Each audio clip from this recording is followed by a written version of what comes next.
Hey guys, this is CyranoYoshi coming at you with some great actual news. The PlayStation Now service, which has been available for a couple of months now, it was a really good idea. It was basically a stream rental service for PlayStation 3 games.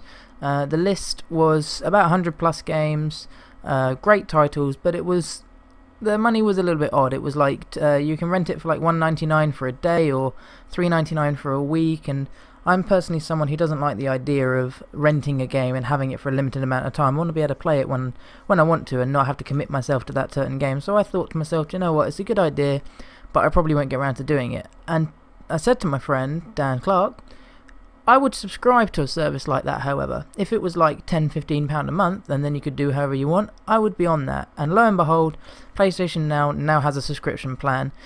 You get it free for a week, which is definitely worth doing, and it's $12.99 for a month. And the reason I'm making you this video is because I want to show you exactly what there is and like what great games you can get.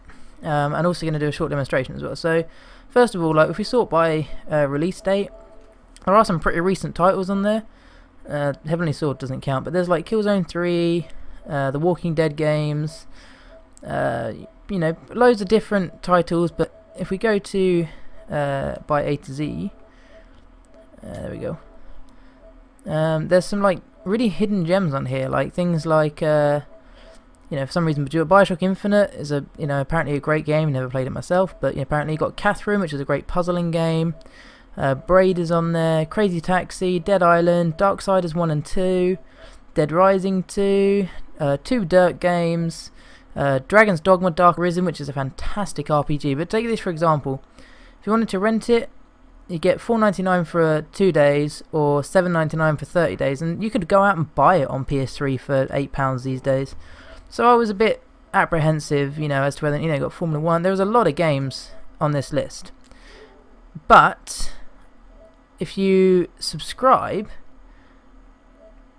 to the subscription service, you get almost all of those games. Not all of them. There are a few. If we go to the rental list, you can actually see, like Dragon's Dogma isn't playable. Like they're marked as playable by the subscription mark. So, unfortunately, some brilliant games aren't on there, but there are a lot that are. I'm trying to find an example of something that is a bit of a shame. So yeah, Catherine's not on there, but the 2 Darksiders are. But it's a great platform, but the subscription is brilliant. So if we go to the subscription area, there we go, subscription. I don't like to go through the app. I prefer to go through the PlayStation Store, and I'll show you why in a minute. But this is the list of games that you get. I mean, you get Shadow of Colossus and Ico. I mean, those 2 games alone are worth like easily £10-15. You get the original Last of Us, Bioshock, all 3 Gods of War, which they've literally just released the God of War HD pack. But here you go, it's there for $12.99. The Killzones, yeah, again you get Dirt. Sly Cooper, brilliant game. These are only the top ones, but Sly Cooper, I used to love Sly Cooper. But if you launch the app, see, I'm not a big fan of the app because the app's UI is a little bit less, I want to say, friendly. Like this is how it's laid out. There's no real search function. Like this is all of them, but it's just a left to right list. I mean, you get Saints Row the Third, which is good, but it's just a left to right list.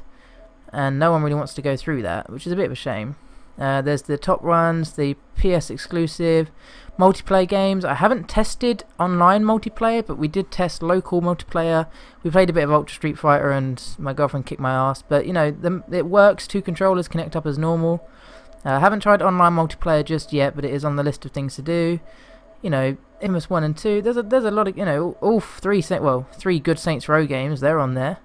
Like this is totally worth your money. So we're going to do a quick demonstration of just how this works. So if we go to my computer a second, we're currently on speedtest.net, and we're going to do a test of my area. We're going to blank this out in a minute, don't worry about that. But just to do a demonstration, so my speeds download. Okay, so here's the result. So my download speed is 53 megabytes a second. With pretty decent ping. I don't know what this is supposed to be, but so that's my current speed. Let's bump back to the PS4, and what we'll do is we'll test it out by showing a game that I've never played. So there's going to be no memory of this game at all. We'll do something that I consider to be quite a heavy game. I want to do a racing game, to be honest. Something that's not going to embarrass me, because something I'll show in a minute is it actually shows up on your dashboard, which is quite a cool little feature. Let me find something worth playing. Be back in a sec.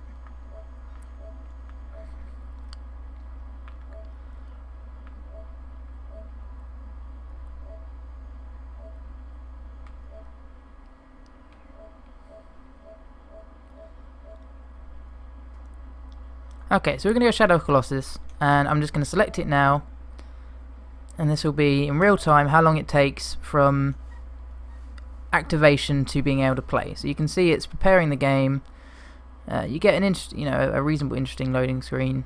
Kind of tells you now that if you are idle for an hour, it threatens to kick you, which I have experienced. And your trophies can be synced, which is a great little thing. So if you know your old PS Network thing, you can use that. Also, the UI is pretty much almost, I don't know how it works, but it's emulating a PS3 pretty much. Like, it uses the PS3 UI.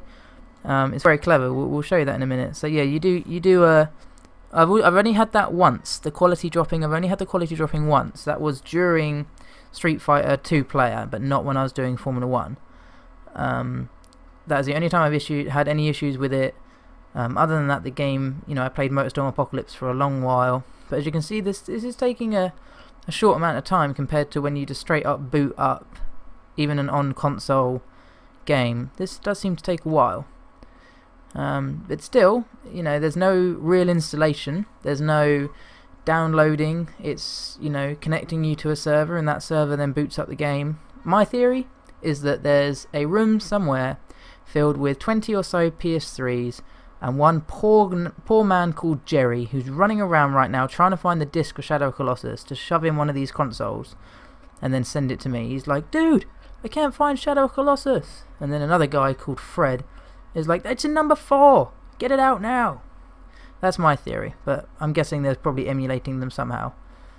But this is taking a while, which again is not awful, but I'm letting you guys see this in real time as to how long it takes to prepare a game.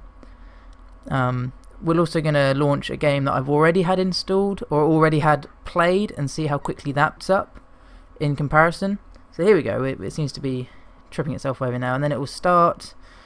It will do the what I found interesting was that it creates a save file through the PS3 menu. So where this save file is stored is what's interesting to me. I'm curious as to if it's stored on this cloud server, if it's stored directly on your own console. If you were to play all 100 of these games, does that save game eventually start to add up?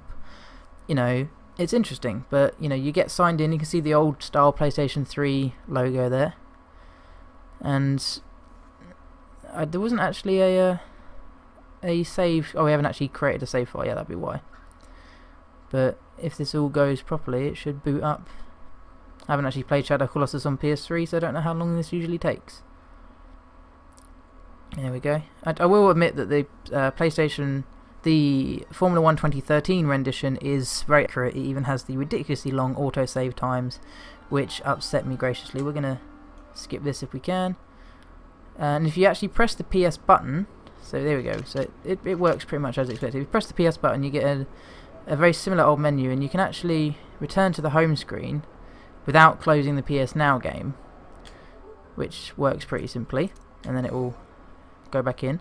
But we're actually going to close this out. We demonstrated that. I don't know what the XPM menu is, but for now we'll close Shadow Colossus, and we'll open up Formula 1 once we get there. So obviously we have to go out through the app. So the app is an app, but again, I'm not a big fan of the app. And all the games that you've played exist. Like, they are now directly selectable. So if we select Formula 1, it goes straight through the app, boots it. Quickly reminds you of the change of the buttons. The touchpad left and right now activate start and select. Checks that your subscription is in fact correct, and hopefully connects us pretty quickly. But I like the fact that you don't have to go into the PlayStation Now app every time. You can just, once you've booted up a game, it acts like any other PS4 game, goes to your dashboard and is there selectable bypasses the app. You don't have to select anything, it just starts just like any other game. And as you can see, it does seem to be a lot quicker without having to prepare the game as such. And as soon as this has loaded up, we'll go back to Shadow Colossus and see if that now reacts a lot quicker. So the first time you play a game takes a little bit longer. Call it a faux, an almost faux install time. So there we go, that's booted up. We'll close this, which is going to really upset poor Larry at the factory. He keeps throwing the discs in back and forward. We'll ask him to put Shadow Colossus back in for us, please, buddy. And let's see if this loads up significantly quicker than the first time.